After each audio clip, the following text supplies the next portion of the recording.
One of the lay people who was a regular supporter of Pong from the early days was one of his sisters, a number of his family members, but one of his sisters told me that she had been going to the Wat Pong, to the monastery, right from the beginning on the Uposta day. And that in those days there wasn't that road into the monastery that there is now, and there was a kind of a shortcut through this sort of scrubby forest, which is, it's all kind of disappeared these days. But they got lost. There was a group of half a dozen of them, and they got lost, and it was getting dark, and they could just sort of vaguely see the dark shadow of the forest up ahead of them. When suddenly they saw this really bright light in the middle of the forest, and they assumed that Ajahn Chah had realized that the lay people were later than they should have been, and maybe they probably didn't, well, nobody had torches and things like that in those days. So he'd put up a hurricane lamp that they had up in one of the trees as a guide for them. So they were all saying, oh, you know, how kind Lumpur is to think of, Ajahn Chah is to think of us like that. And so eventually they got to the clearing in the centre of the forest and the mango tree, and there was no hurricane lamp, there was no lamp there at all, nothing had been lit. So this was another kind of strange incident. But it's not so much that, there's one thing, it's a kind of nice story, but the fact that Ajahn Chah would never make anything out of these, no great sort of mythology was created from them, and it didn't go down in the annals. Not so many people even know about these incidents. Okay, now these days, if you were to go up to the northeast of Thailand, as you know, the forest cover has largely disappeared.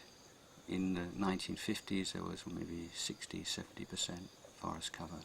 Now it's less than 20%. So now if you're driving through rural northeast Thailand, you're driving through a landscape of very soily, very sandy soil, paddy fields, with punctuated by villages, and every now and again patch of forest. And if you see any sizable patch of forest, there's a good chance that it's a forest monastery.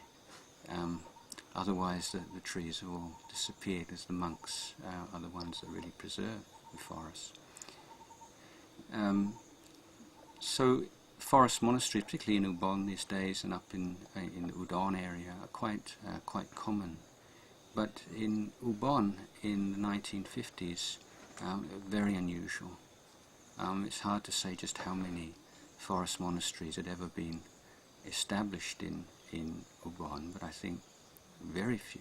I mean, maybe odd hermitages, or maybe, I don't know, a long time ago there might have been monasteries that were created and then disappeared and got engulfed by the jungle again.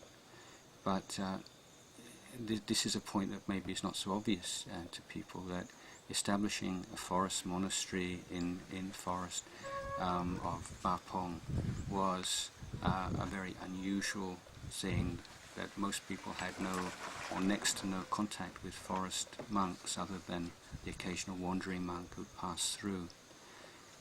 And so life was difficult for the monks, in that they lacked the kind of support that they needed.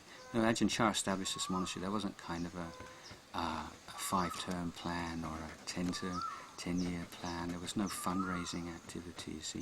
He was extremely strict on that aspect of the monks' discipline, and that in fact became a kind of almost a trademark, if you like, of the Wat Pong group, that they're extremely scrupulous about any kind of fundraising activities, and something to, I think, justifiable pride in.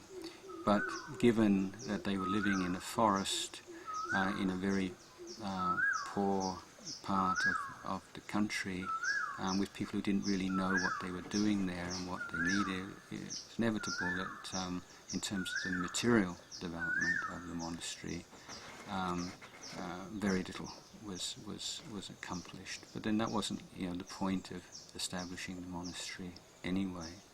Ajahn Chah is always saying, you put your effort into the practice, into keeping discipline, and into meditating and living the life of a monk as well as sincerely as you can.